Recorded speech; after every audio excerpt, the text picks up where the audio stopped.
At saka yung mga gamit, pero lang talaga yung nawala ko. Kaya si Rico, hinala. Lasing naman yan niya. Oy. Timing ang Jojo yun. Nakalaag. Maligno Jojo ba? Nabuntagan to. Kuan unta. Gabing inom.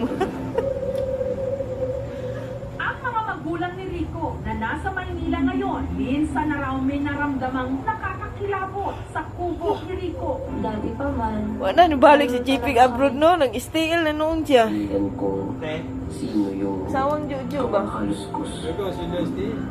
Dahil dito, Ilan man? agad umuwi Regular? sa Maynila ang kapatid ni Rico para samahan siya.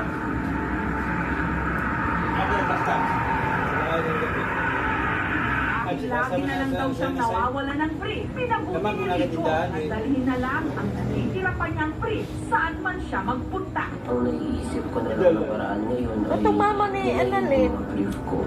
Lalagay ko Taylor na yung man mga to. tirang brief ko sa bag. Tumama Reggie ba? Saan ako pumunta? Yan, sa labag yun ang Kasi ID lang. kasi hindi nila ako iiwan. Diba?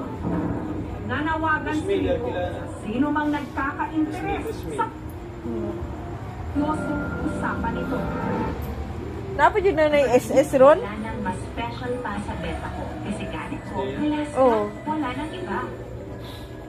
Talagang normal eh. Wala namang ganoong kalaking ibon. Ang itsura niya, parang may kung anong nakakatakot na dating. Kahit hindi ko alam ano ba Humog na kayo ba? Lasing na oh. May kena ang lupa, may pakpak at balita.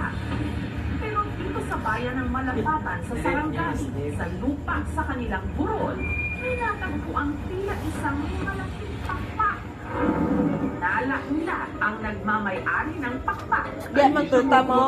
Ligo tagdagat. Hinana kasi dito karamihan. Sa unang tingin pa lang ay ito ko may arik na nangwapwak yun kasi upis pakpak siya ng paniki eh. Eh di ba kadalasan yung mawapwak na ilalarawan siya ng natin bilang isang taong